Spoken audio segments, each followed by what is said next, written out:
वैसे भी कहते हैं कि शादी के वक्त दुल्हन को दुआओं की जरूरत होती है, बद्दुआओं की नहीं। मुझे ना आपकी दुआओं की जरूरत है ना ही आपकी बद्दुआओं की परवाह। ईमान से आफी, ये लोग बहुत मतलबी लोग हैं, इनके लिए थोड़ा सा अच्छा करोगी तो खुश हो जाएंगे। इतना ही शौक हो रहा था एंजॉय करने का तो अपनी उसी दोस्त को साथ ले जाते ना जिसके लिए गिफ्ट्स लिए थे तुमने। तुम फिर से शुरू हो गई। तुमने मुझसे पूछना भी गवारा नहीं समझा और मुझसे लड़ाई करना शुरू कर दी। लड़ नहीं रहा हूँ, बात कर रहा हूँ मैं। तो ये कौन सा तरीका है बात करने का, कौन सा अंदाज है ये? मेरा अंदाज देखने की बजाय अपनी लापरवाही देखो।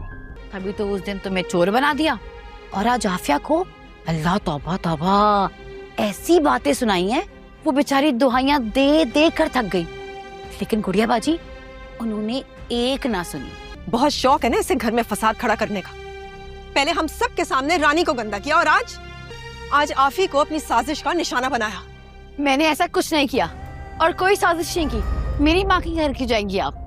नाजरीन, लगता है कि अब दीवार ड्रामे की कहानी अपने सबसे दिलचस्प मरले में दाखिल हो चुकी है, क्योंकि मारिया के गोल्ड के सेट की चोरी का राज खुलने के बिल्कुल करीब है। लेकिन असल चोर सामने आने से पहले फिलहाल एक बार फिर गुड़िया बाजी और इनके घर वालों को शर्मिंदगी का सामना करना पड़ेगा। प्रोमो के मुताबिक गुड़िया बाजी, अहमर, मारिया और बाकी घर वाले नाजनीन के वालिद के घर पहुंचते हैं ताकि मारिया का गोल्ड सेट तलाश किया जा सके। सबको उम्मीद होती है कि शायद आज असल हकीकत सामने आ जाएगी, लेकिन सेट तो नहीं मिलता। अलबत्ता तलाशी के दौरान वही सोने की चूड़ियां जरूर मिल जाती हैं जो नाजनीन ने सेट बेचकर खरीदी थी। ये चूड़ियां देखकर सब हैरान रह जाते हैं, क्योंकि नाजनीन की वालदा की माली हालत ऐसे नहीं है कि वो अचानक से इतना सोना खरीद सके। जब इनसे पूछा जाता है तो वो फौरन एक कहानी बना देती हैं कि भाई मेरी कमेटी निकली थी, इसलिए मैंने ये सोना पैसे रखने के बजाय गोल्ड खरीद लिया, क्योंकि पैसे की कीमत तो दिन ब दिन गिर रही है। अलबत्ता सोने की कीमत वक्त के साथ साथ बढ़ती रहती है। बात सुनने में तो बज़ाहिर ठीक लगती है, लेकिन कई सवाल भी छोड़ जाती है। अगर वाकई ही ये चूड़ियां कमेटी के पैसों से खरीदी गई थी तो इनकी रसीद भी जरूर होगी, और रसीद से ये भी पता चल सकता है कि ये किस ज्वेलर से खरीदी गई हैं और किस दिन खरीदी गई हैं। हैरत की बात है कि किसी के ज़हन में ये सवाल नहीं आया, वरना दूध का दूध और पानी का पानी हो जाता कि भाई चूड़ियां उसी दिन ही क्यों खरीदी गईं जिस दिन मारिया का सेट चोरी हुआ था। और अगर इस ज्वेलर तक पहुंचा जाता तो सारी हकीकत खुद ब खुद सामने आ जाती। इधर नाजनीन और उसकी वालदा उल्टा गुड़िया बाजी पर बरस पड़ती हैं कि तुम लोगों ने हमारे घर आकर और हमारे घर की तलाशी लेकर हमारी बेइज्जती की है, अब इस तौहीन की कीमत तुम्हें जरूर चुकानी पड़ेगी। शाहरुख भी अपनी सास और बीवी का भरपूर साथ देता है, जिसकी वजह से गुड़िया बाजी को सबके सामने सख्त शर्मिंदगी उठाना पड़ती है। अलबत्ता घर वापस आने के बाद शाहरुख खुद नाजनीन से एक दिलचस्प सवाल जरूर करता है। वो कहता है कि मुझे हैरत है तुम्हारी वालदा को गोल्ड में सरमायाकारी का ये आइडिया आखिर कहाँ से आया।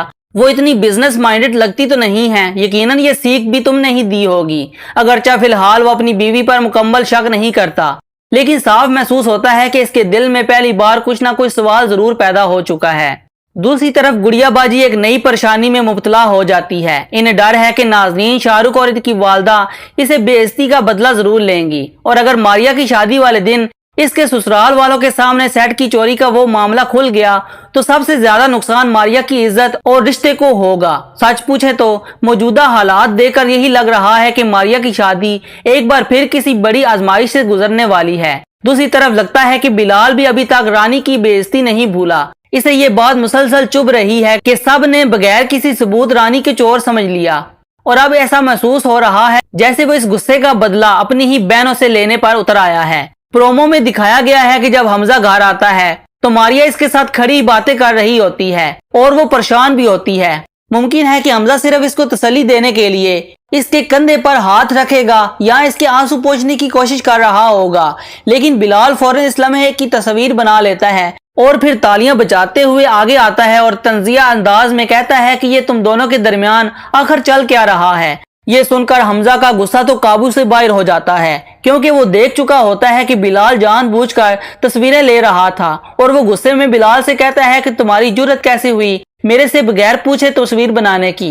बिलाल कहता है कि मैंने तो सिर्फ तस्वीर खींची नहीं बल्कि पूरे खानदान में भेज भी दी है। तो हमजा खुद पर काबू नहीं रख पाता और वो बिलाल को एक जोरदार थप्पड़ मारता है। वैसे देखा जाए तो बिलाल की ये हरकत किसी भी लिहाज से दुरुस्त नहीं लगी।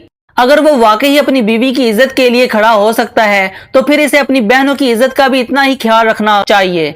बगैर किसी सबूत के अपनी ही बहनों के किरदार पर सवाल उठाना और फिर पूरे खानदान में अपनी ही बहनों को बेइज्जत करना किसी भी सूरत काबिल कबूल नहीं है। इधर शहीर वाला ट्रैक भी अब काफी दिलचस्प मोड़ पर आ चुका है, लेकिन यहाँ पर एक बात कहानी में कुछ कमजोर महसूस होती है। जब बासत ने अपनी आंखों से शहीर को दुबई में देख लिया था, इसका पीछा भी किया और ये यकीन हो गया कि वो बीमार नहीं बल्कि आराम से एंजॉय कर रहा है, तो कम से कम अपनी बीवी और आफिया को सबूत के तौर पर दिखाने के लिए कोई वीडियो या तस्वीर तो बना लेनी चाहिए थी ना। भले ही इस तस्वीर और वीडियो को मशहूर ना करता, अगर सबूत मौजूद होता तो आफिया के लिए हकीकत मानना कहीं ज्यादा आसान हो जाता। इसी तरह एक सवाल ये भी बनता है कि अगर शहीर ने झूठ ही बोलना था तो यूके का नाम लेकर दुबई क्यों गया? आखिर वाकई दुबई में था तो इलाज का बहाना भी दुबई ही का बना सकता था। ये छोटे छोटे पॉइंट्स कहानी को थोड़ा कमजोर जरूर करते हैं, लेकिन उम्मीद है कि आगे जाकर इनकी कोई माकूल वजाहत जरूर दी जाएगी। दूसरी तरफ अभी तक आफिया पर फाद की असलियत भी नहीं खुली और फाद बहुत खुश है कि नाजनीन के साथ मिलकर जो प्लान इसने बनाया था ना, तो ये काफी हद तक उसमें कामयाब भी हो चुका है। क्योंकि गुड़िया बाजी ने जब आफिया की तजलील की थी तो आफिया भी गुस्से में आकर घर छोड़कर अपनी माँ के घर चली गई थी और यही फाद और नाजनीन को अपनी कामयाबी लगी। लेकिन अफसोस है कि इनके अरमानों पर बहुत जल्दी पानी फिरने वाला है, क्योंकि आफिया लगता है कि इस ड्रामे की सबसे समझदार लड़की है। क्योंकि जब पहले तो नाजनीन ने आफिया को आत्मयाद में लेने के लिए गुड़िया बाजी से इंसल्ट के बाद इसके साथ दोस्ती का हाथ बढ़ाया, तो आफिया ने साफ कह दिया कि नाजनीन भाभी, आपको जल्दी पर तेल का काम करने की जरूरत नहीं है। गुड़िया बाजी अगर मुझ पर गुस्सा हुई है तो इसके पीछे कोई माकूल वजह होगी और मुझे पूरा यकीन है कि ये गलतफहमी भी जल्दी ही खत्म हो जाएगी। लेकिन इस सब के बावजूद भी मेरा गुड़िया बाजी या अहमद से रिश्ता कमजोर नहीं हुआ कि मैं आप जैसी औरत से दोस्ती का हाथ मिलाऊं। और फिर आफिया ने घर जाकर अपनी माँ को भी ज्यादा तफसील नहीं बताई, क्योंकि जाहिर है कि इसकी माँ भी अहमद के खिलाफ सोचना शुरू कर देती है, जबकि आफिया को पता है कि ये सारा मामला एट द एंड ठीक हो जाएगा। और वो ऐसे ही होता है, क्योंकि आने वाली एपिसोड के टीजर में हमने देखा कि आफिया, अहमद और गुड़िया बाजी एक साथ बैठे बातें कर रहे होते हैं। और आप सबसे ज्यादा इंतजार इस लम्हे का है जब शाहरुख को नाजनीन और फाद के मुसलसल राब्ते की हकीकत मालूम होगी और फाद की फोन कॉल्स, महंगा ब्रेसलेट और नाजनीन की बाद इनकी साजिश ज्यादा देर तक छुपी नहीं रह सकती कि जब ये राज खुलेगा तो सबसे बड़ा धचका खुद शाहरुख को लगेगा, क्योंकि जिस औरत पर वो अंधा एतमाद कर रहा था वही इससे सबसे बड़ा राज छुपा रही थी। अब देखना है कि क्या मारिया की शादी वाकई हो पाएगी या एक बार फिर कोई नई साजिश इस खुशी को अधूरा छोड़ देगी। क्या शाहरुख को नाजनीन और फाद की हकीकत वक्त पर मालूम हो जाएगी और क्या बिलाल को अपनी गलतियों का एहसास होगा या वो अपनी ही बहनों की जिंदगी मुश्किल बना देगा। नाजरीन, अपनी राय कमेंट सेक्शन में जरूर बताइएगा। वीडियो पसंद आई है तो वीडियो को लाइक करके चैनल को सब्सक्राइब कर दें।